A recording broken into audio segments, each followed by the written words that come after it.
ಈ TAPCMS ಅಂತಕ್ಕಂಥದ್ದು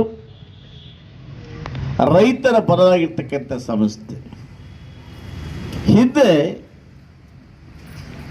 ಯಾವುದೇ ಅಂಗಡಿ ಮಳಿಗೆಗಳಲ್ಲಿ ರಸಗೊಬ್ಬರಗಳು ಯಥೇಚ್ಛವಾಗಿ ರೈತರಿಗೆ ದೊರೆತಿದ್ದ ಸಂದರ್ಭದಲ್ಲಿ ಈ ಒಂದು ಸಂಸ್ಥೆಯನ್ನು ಸ್ಥಾಪನೆ ಮಾಡಿ ಈ ಸಂಸ್ಥೆ ಮುಖಾಂತರ ಎಲ್ಲ ರೈತರಿಗೆ ರಸಗೊಬ್ಬರ ಕೊಡ್ತಕ್ಕಂಥದ್ದು ಮತ್ತು ಇಲ್ಲಿ ಅನೇಕ ಮಳಿಗೆಗಳನ್ನು ತೆರೆದು ಬಟ್ಟೆ ವ್ಯಾಪಾರ ಆಗ್ಬೋದು, ಪುಸ್ತಕ ವ್ಯಾಪಾರ ಆಗ್ಬೋದು, ಎಲ್ಲವನ್ನು ಕೂಡ ಈ ಸಂಸ್ಥೆಯಿಂದ ಮಾಡ್ತಾ ಬಂದು ಒಂದು ಕಾಲದಲ್ಲಿ ಈ ಸಂಸ್ಥೆ ಲಾಭದಾಯಕ ಸಂಸ್ಥೆ ಆಗಿತ್ತು.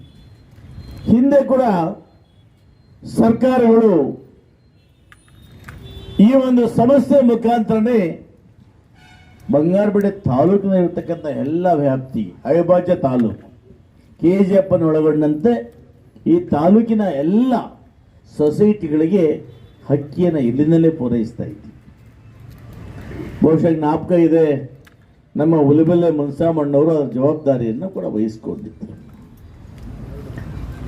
ಅದ್ಯಾಕೋ ಹೇಳೋದಾದಂಥ ದಿನಗಳಲ್ಲಿ ಈ ಸಂಸ್ಥೆ ಲಾಭದಾಯ ಕಳ್ಕೊಂಡು ನಷ್ಟಕ್ಕೆ ಬಂದು ಸಂಸ್ಥೆ ಮುಚ್ಚುವಂಥ ಪರಿಸ್ಥಿತಿ ಉಂಟಾಯಿತು.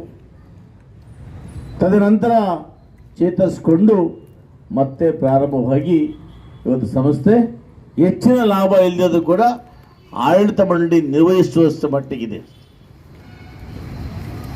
ನನಗನ್ನಿಸ್ತದೆ ಈ ಸಂಸ್ಥೆಗೆ ಹೆಚ್ಚಿನ ಲಾಭವನ್ನು ಮಾಡಬೇಕು ಅಂತ ಹೇಳಿ ಹೊಸದಾಗಿ ಚುನಾಯಿತರಾದಾಗ ಎಲ್ಲರಿಗೂ ಅದು ಕಿವಿಮಾತನ್ನು ಹೇಳಿದ್ದೆ. ಇರ್ತಕ್ಕಂಥ ಆಸ್ತಿಗಳನ್ನು ವಿಧಾತಾಳಿ ಏನಿಲ್ಲ ಸಂಸ್ಥೆ ಎಲ್ಲರೂ ಕೂಡ ಚುನಾಯಿತರಾಗಬೇಕಾದ್ರೆ ನಾನಾ ಪಕ್ಷಗಳಿಂದ ಕೂಡ ಆಗಿರ್ತೀವಿ. ಆದರೆ ಸಂಸ್ಥೆಯನ್ನು ಮುನ್ನಡೆಸಬೇಕು. ಇವತ್ತು ರೈತರ ಸಂಸ್ಥೆ ರೈತರ ಪರವಾಗಿ ಕೆಲಸ ಮಾಡಬೇಕು ಅಂದಾಗ ರಾಜಕೀಯವನ್ನು ಬದಿಗೊತ್ತಿ ಒಗ್ಗಟ್ಟಿನಿಂದ ಕೆಲಸ ಮಾಡಬೇಕಾಗ್ತದೆ.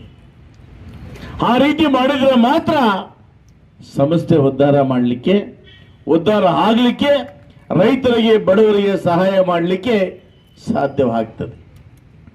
ಆ ನಿಟ್ಟಿನಲ್ಲಿ ಇವತ್ತೇ ಚುನಾಯಿತರಾಗಿದ್ದೀರಿ, ಮಾಜಿ ಅಧ್ಯಕ್ಷಗಳಿದ್ದೀರಿ, ಮಾಜಿ ನಿರ್ದೇಶಕರಿದ್ದೀರಿ, ನೀವೆಲ್ಲ ಕೂಡ ಒಗ್ಗೂಡಿ ಇವತ್ತು ಸಂಸ್ಥೆ ಇರ್ತಕ್ಕಂಥ ಯಾವುದಾದ್ರೂ ಒಂದು ಆಸ್ತಿಯನ್ನು ಅದನ್ನು ನೀವು ಜೇಡಿ ಕೊಡ್ತಿರೋ, ಅಭಿವೃದ್ಧಿ ಮಾಡ್ತಿರೋ, ಅಂಗಡಿ ಕಟ್ತಿರೋ, ಏನೋ ಒಂಥರ ಮಾಡಿ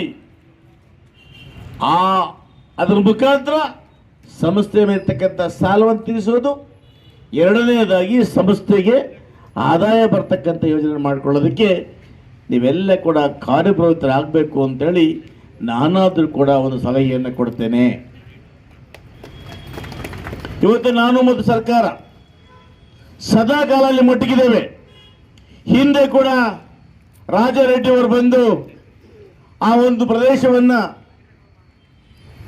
ನಮಗೆ ಕಮರ್ಷಿಯಲ್ ಮಾಡಿಕೊಡ್ಬೇಕು ಅಂದಾಗ ನಾನೇ ಖುದ್ದು ನಿಂತು ಅದನ್ನು ಮಾಡಿಸ್ಕೊಟ್ಟಿದ್ದೇನೆ.